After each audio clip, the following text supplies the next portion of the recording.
You lecture me as an American to an Indian on values, and you say that we are acting in geopolitical expediency. Allow me to complete. Allow me to complete, sir.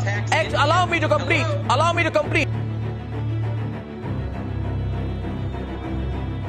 I'll put it very simply.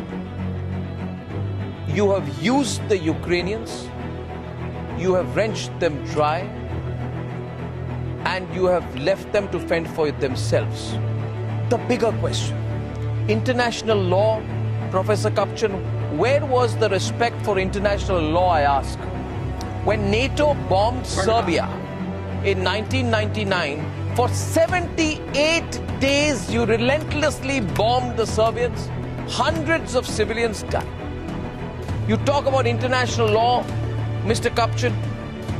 The fact is, you killed Qasem Soleimani, and your then president announced with great pride that we've carried out an airstrike and killed Qasem Soleimani. Who was America to enter and kill in a drone strike the military commander of another country you disagree with?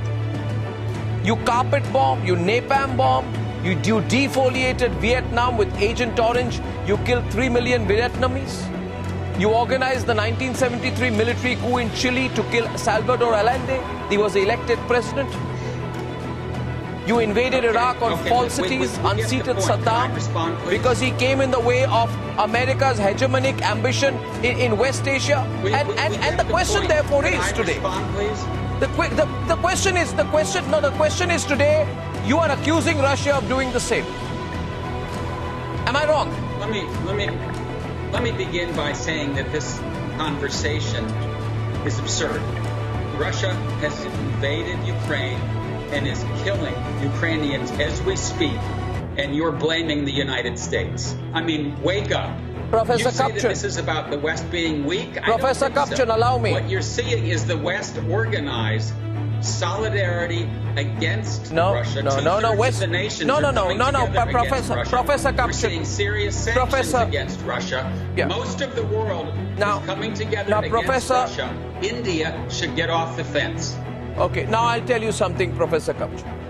And I hope that you will allow me a decent response, and then Ambassador Pawan Verma will respond to you. I see John wants to respond to you.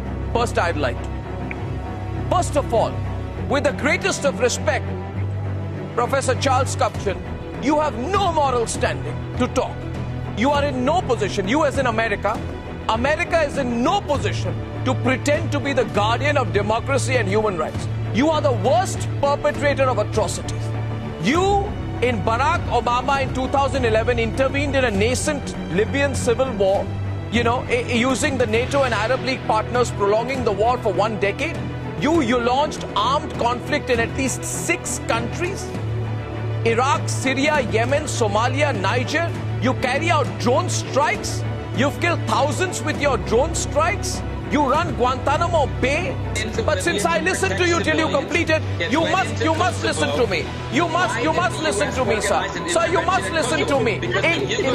You're dealing with India. We're a big country. We're not your satellite state. So don't lecture us on what we need to do. We're going to look out for yourself. You use the phrase geopolitical expediency in place of values. You lecture me as an American to an Indian on values, and you say that we are acting in geopolitical expediency. Allow me to complete. Allow me to complete, sir. Allow me to complete. Where were your values? Where were your values? Where were your values when in the first 2 months of the US invasion of Iraq, 7,186 Iraqi civilians were direct casualties of the war? Was that your expediency? Was that an expression of your values, Professor Kapchan?